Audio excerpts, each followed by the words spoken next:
Hello students, you know that Indian society is always characterized by diversity.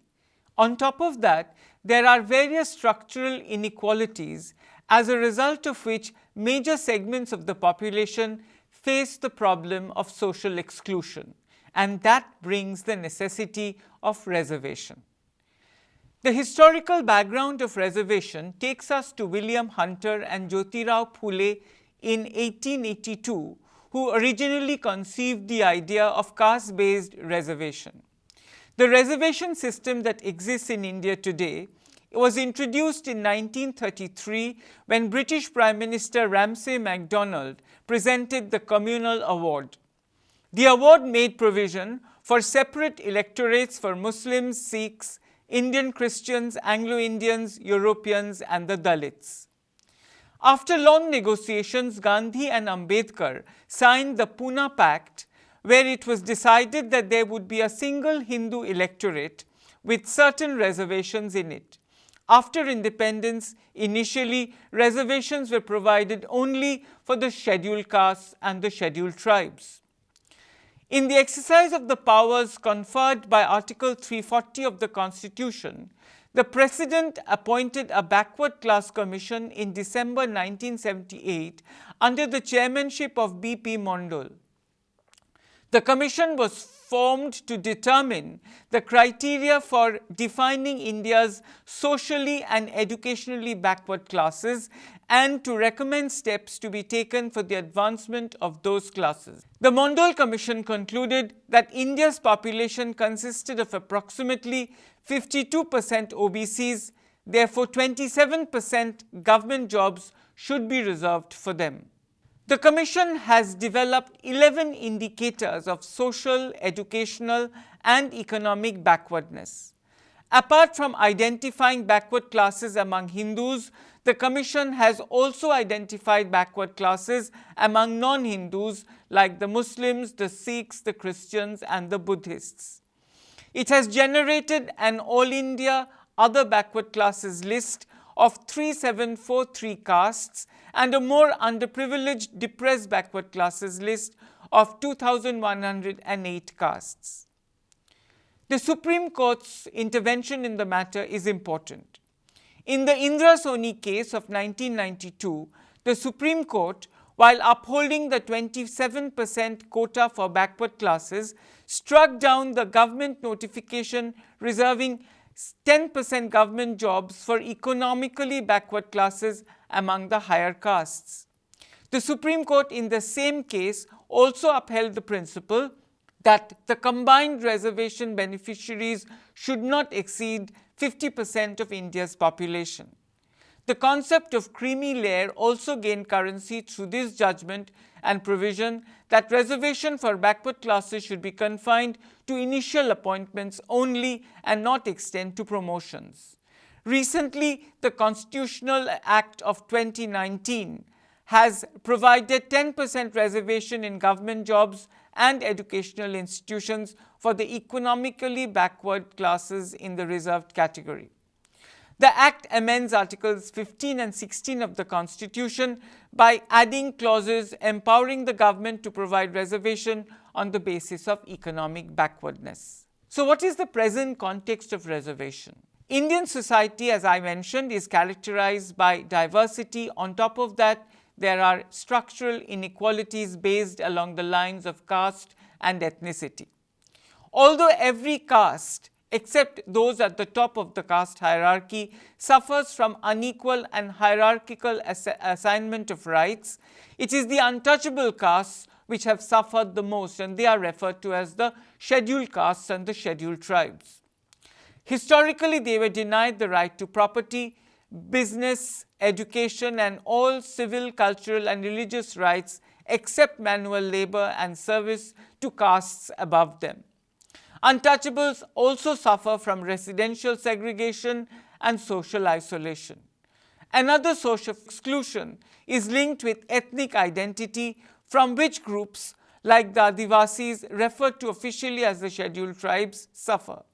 This group has suffered from isolation, exclusion, neglect and underdevelopment due to their geographical and cultural isolation. In their case, exclusion can take several forms, including the denial of right to resources around which they live and displacement induced by economic development.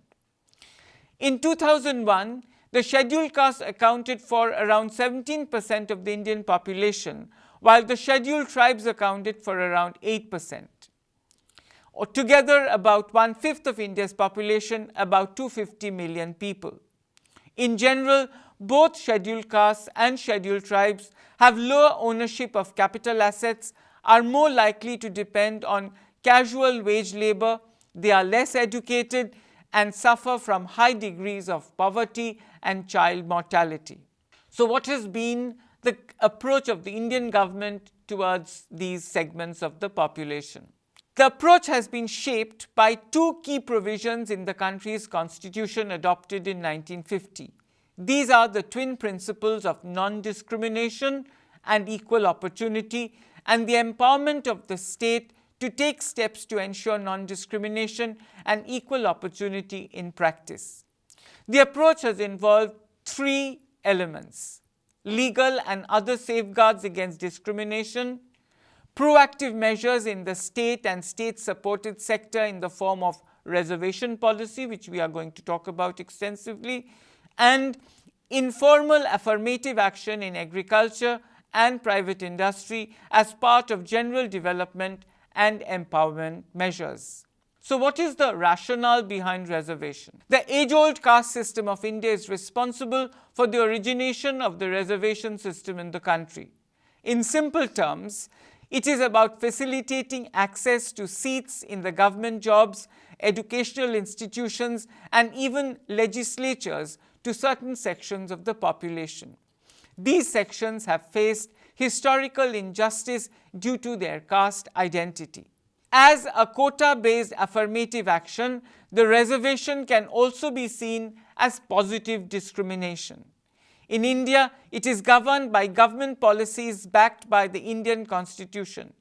India's current affirmation action policy, otherwise known as the reservation policy, is operative in three main spheres, namely appointment and promotion in government services, admissions to public educational institutions, and seats in central, state, and local legislatures.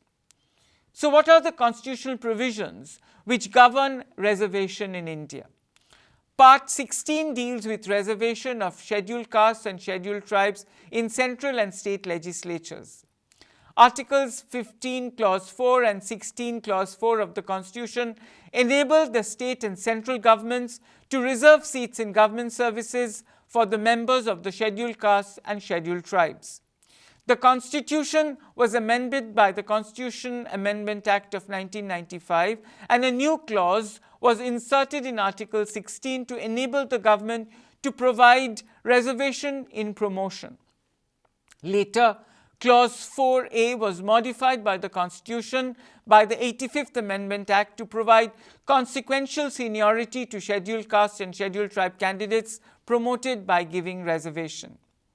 The Constitutional 81st Amendment Act of 2000 inserted Article 16 Clause 4B, which enables the state to fill the unfilled vacancies of a year which are reserved for scheduled caste, scheduled tribes in the succeeding year, thereby nullifying the ceiling of 50% reservation on total number of vacancies of that year. There is also reservation of seats in Parliament and state legislative assemblies. Articles 330 and 332 provide for specific representation through reservation of seats for scheduled castes and scheduled tribes in the Parliament and in the state legislative assemblies respectively. Article 243 Clause D provides reservation of seats for scheduled castes and scheduled tribes in every panchayat. Article 233 provides reservation of seats for scheduled castes and scheduled tribes in every municipality, while Article 335 says that the claims of scheduled tribes and scheduled castes shall be taken into consideration constituently with the maintenance of efficacy of the administration. Reservation in government services deserves particular attention.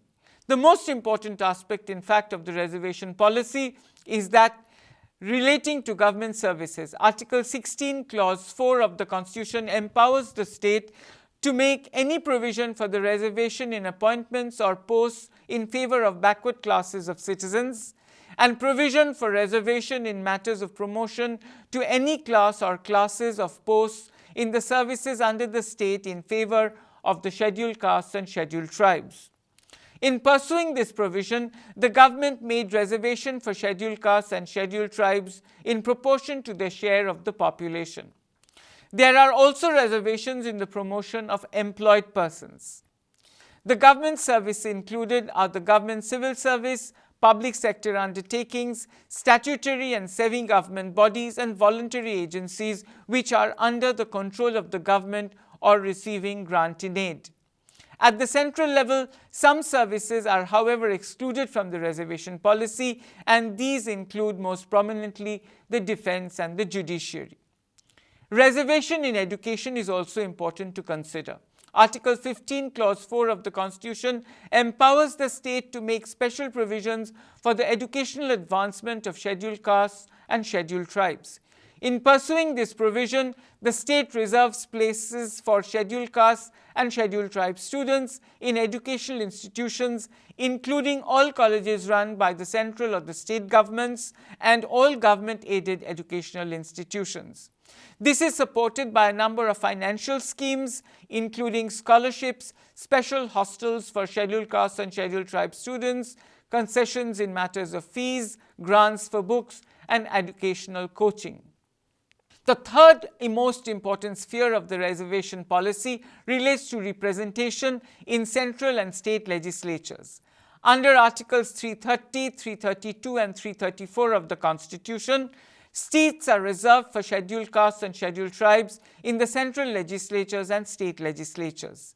Similar reservations are provided in local level bodies at district, taluk and village levels. The reservation of seats is complemented by statutory provisions to enhance political participation by scheduled castes and scheduled tribes. Smaller election deposits are required from members of these groups, for example.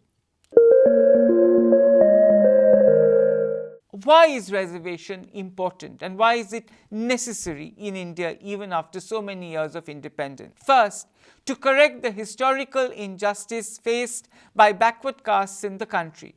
Second, to provide a level playing field for backward sections as they cannot compete with those who have had access to resources for centuries.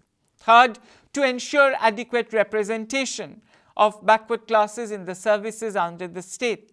Fourth, for the advancement of the backward classes, I think that is implicit in the nomenclature of backward classes. And fifth, to ensure equality as a basis of meritocracy, and that is, all people must be brought to the same level before judging them on the basis of merit. So, reservation is important because it improves human development. Over time, there has been a considerable increase in the share of scheduled castes and scheduled tribes in government employment and educational institutions. Reservations in the legislature have also provided a space for scheduled castes and scheduled tribes in the executive and in the decision-making process. The formal reservation policy in the governmental sector and the general developmental empowerment measures in the private sector have also contributed to an improvement in the human development of scheduled castes and scheduled tribes.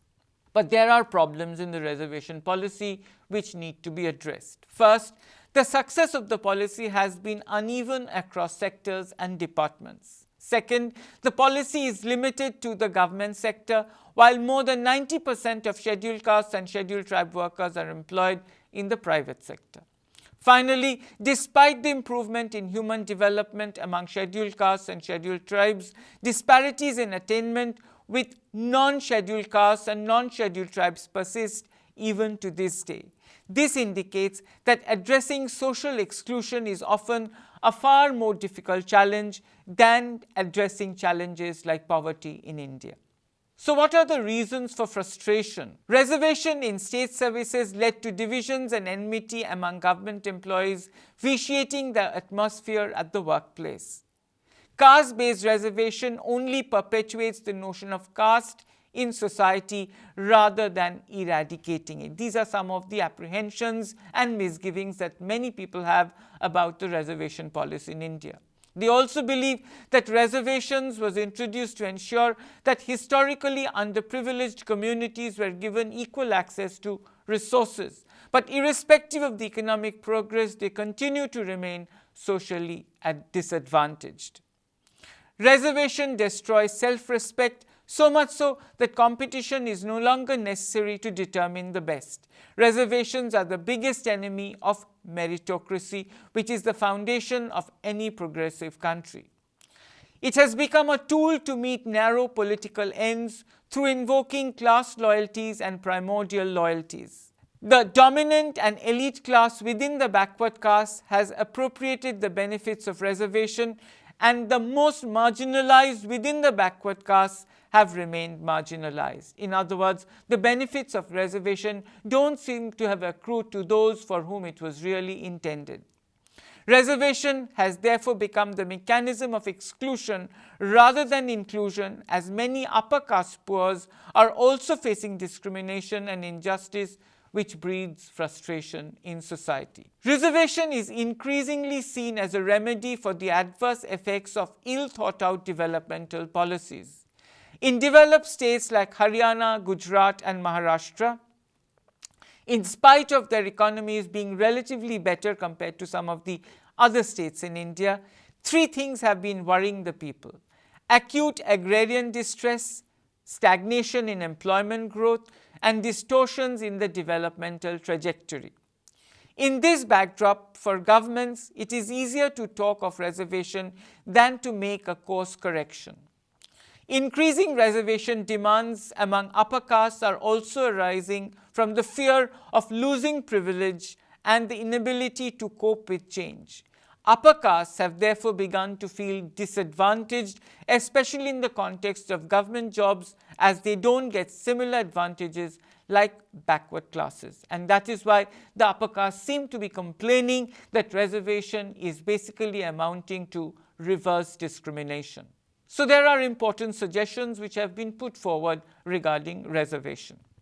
The reservation benefits should flow to the vast majority of underprivileged children from deprived castes, not to a few privileged children with a caste tag. Families of officials belonging to high ranks, high-income professionals and others above a certain income should not get the reservation benefits, especially in government jobs. The process of reservation should filter the truly economically deprived individuals and bring justice to them. Revolutionary changes in the education system at the grassroots level seems to be the need of the hour. There is also need for awareness generation, because while the unreserved segments keep on opposing the provision, the neediest sections from within the reserved segments are hardly aware about how to avail benefits from the provisions, or even whether there are such provisions in existence. However, reservation policy has had its positive outcomes in India, and there is no denying that. There has been a striking increase in the number of scheduled caste and scheduled tribe government employees. The absolute number of scheduled caste employees increased from 218,000 in 1950 to 641,000 in 1991. The number of scheduled caste and scheduled tribe employees also increased significantly in public sector undertakings, nationalized banks, and public insurance companies. We also notice positive outcomes in the realm of education. The evidence indicates that there has been a large increase in enrollment of scheduled castes and scheduled tribes in educational institutions. In 1981, the proportion of scheduled castes and scheduled tribes among total graduates were estimated to be 3.3% and 0.8% respectively, far below their shares in total population. By the late 1990s, however, these figures had risen to 7.8% and 2.7% respectively. So therefore, the positive impact of reservation can be felt even in matters of political representation and human development. As described in the previous sections, seats are reserved for scheduled castes and scheduled tribes in central and state legislatures in proportion to their shares in the population, and these are mandatory in nature. Thus, in 2004, 75 of the 543 seats in the Lok Sabha were reserved for the scheduled castes and 41 were reserved for scheduled tribes. Of the total number of seats in the Vidhan Sabha, more than 2,000 seats were reserved for scheduled castes and scheduled tribes, and that is an impressive achievement. There has been in recent years clear improvement also in human development indicators among scheduled castes and scheduled tribes.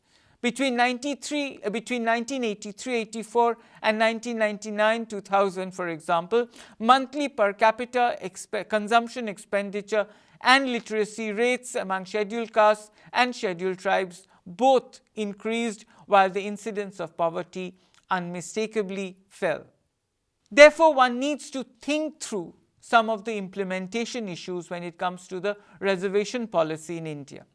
Currently, the reservation policy applies to government and government-supported sectors only and excludes the private sector. However, it is estimated that more than 90% of the scheduled caste and scheduled tribe workers are employed in the private sector, and there is danger that such workers lack protection against discrimination, which is what the reservation policy has been trying to address from the very beginning.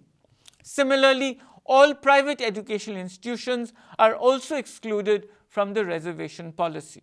Another issue relates to the quality of representation afforded by the scheduled caste and the scheduled tribe representatives in the legislatures. Studies have indicated that they experience lower participation, less articulation, less assertion, and less independence than representatives from high castes. So reservation seems to be touching only the surface of the problem. It has to go deeper.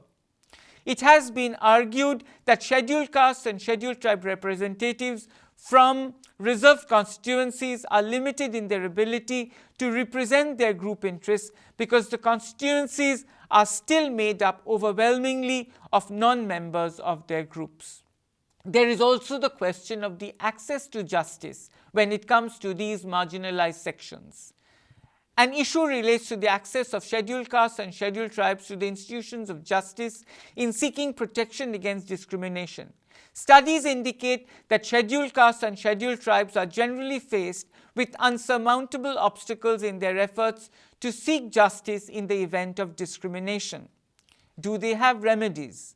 The official statistics and primary survey data bring out this character of justice institutions. The data on civil rights cases, for example, shows that only 1.6% of the total cases registered in 1991 were convicted, and that this has fallen to 0.9% in 2000.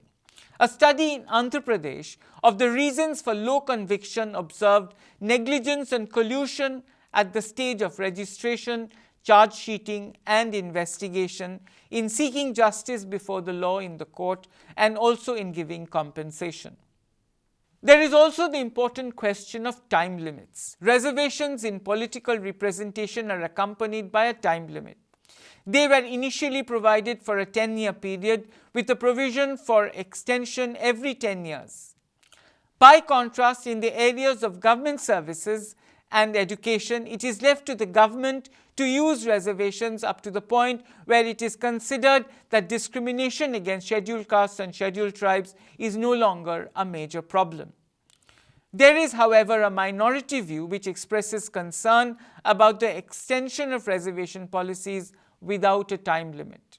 Nevertheless, the majority view is in favor of extension as long as discrimination and social exclusion of scheduled castes and scheduled tribes persists, and there is a general support in government for reservation policies without explicit time limits. So what is the way forward? Reservation seems it is fair as far as it provides appropriate positive discrimination for the benefit of the downtrodden and the economically backward sections of the society.